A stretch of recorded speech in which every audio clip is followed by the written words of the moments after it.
Pabor na pabor po yun dun sa nag-aalaga. Hangga't naandiyan yung kalabaw buhay at nagagamit po nila, pabor na pabor yun sa kanila. Ha? Hindi ka nagba-boundary araw-araw, wala kang boundary. Hindi ka hinahatian ni Brother Jose para kung magkano kikitain dun sa trabaho ng kalabaw, hatian mo ako, walang gano'n. Baka isipin niyo pa may gano'n, wala pong gano'n.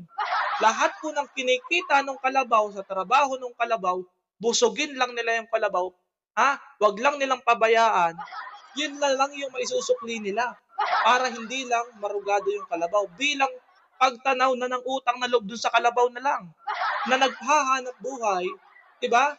Nagtatrabaho din para sa kanila, 'di ba? Kasi kami po mga magkakalabaw, talaga po, 'di ba, pinagtatrabaho mo yung kalabaw, bubusugin mo 'yan.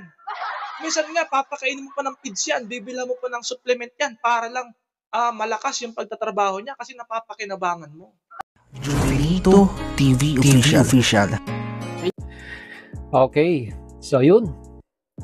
Inyo sa mga kabagis, this is Jubilito TV Official at eto na naman po muli ang isang edisyon ng ating reaction video mga kalingap at kabagis, no?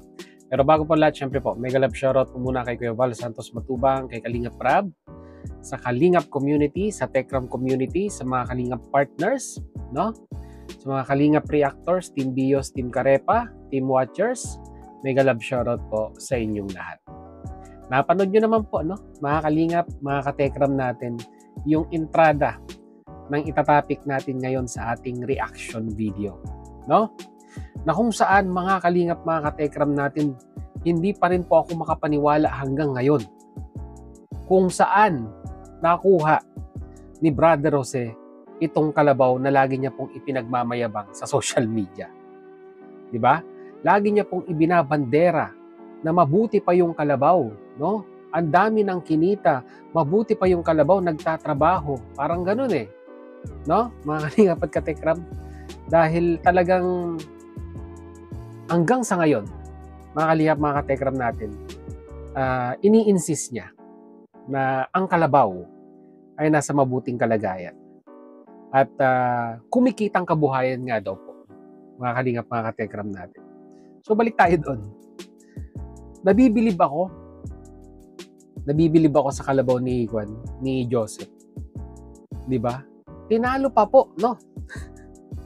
Tinalo pa po ang nagba-boundering tricycle, nagba-boundering jeep. Ano yung kalabaw mo, Joseph? Bumabiyahe yan? Ano ba yan? May kwan ba yan? May kariton ba yan? Pinang-aaraw-araw bang kwan yan? Nagagamit nung pinagpapaalagaan mo? Diba? Kung sa motor, pinampapasada ba yan? Kasi sa tema ng pananalita ni Brother, mga Kalingap, mga Katekram natin, ay parang, diba? Yung kalabaw ni Brother Jose ay parang kuratsa. Diba?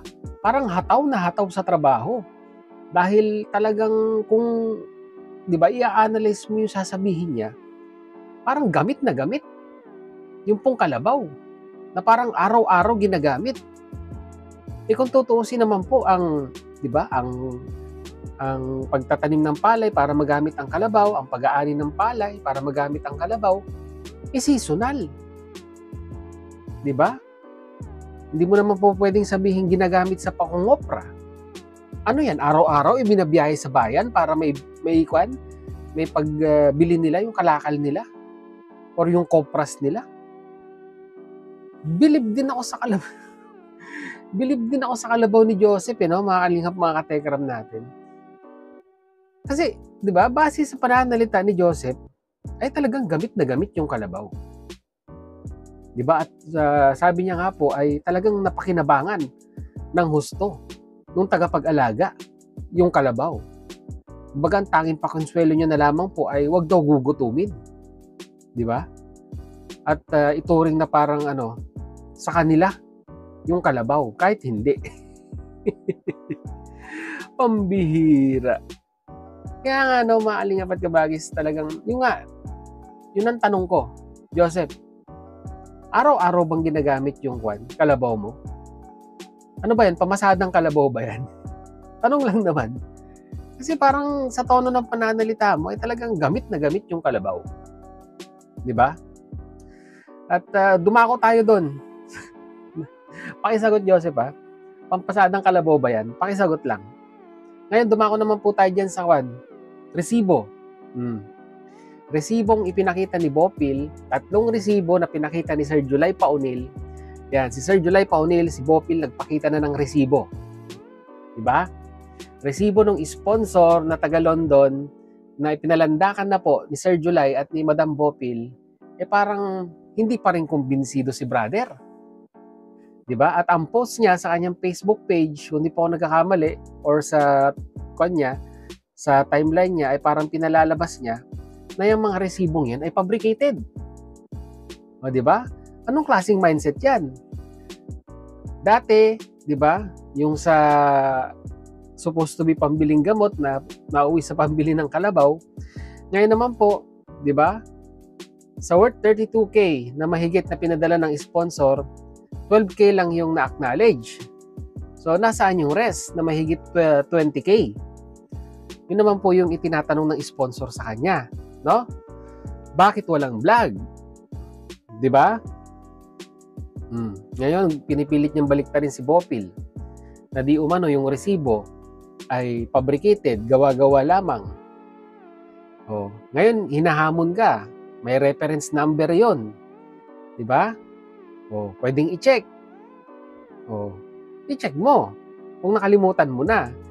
Hindi yung gagawin mo pang sinungaling si Bopil na alam naman natin na talagang pagdating sa mga ganyan ay matulis ang isang Bopil vlog sa pag-iimbestiga. Kaya hindi mo basta-basta maloloko, no? Hindi mo basta-basta maloloko or magagawa ng istorya. Kaming mga reactor na gumagawa ng sabihin na nating pananaliksik, no, sa mga bagay-bagay na nire-reaksyonan. Tapos pag ikay nasukol na, i-deny. Parang ganon. 'Di ba? Sa tingin ko po, no, mga kalingap, mga kabagis, no, ay, sasabihin niya na naman taktika po nila yan. Taktika po nila yan para hindi po mapag-usapan yung 2.7. Pambihira. Ang daming mga TechRAM reactors ang tinatopic yan. Yung sabihin na nating settlement, no?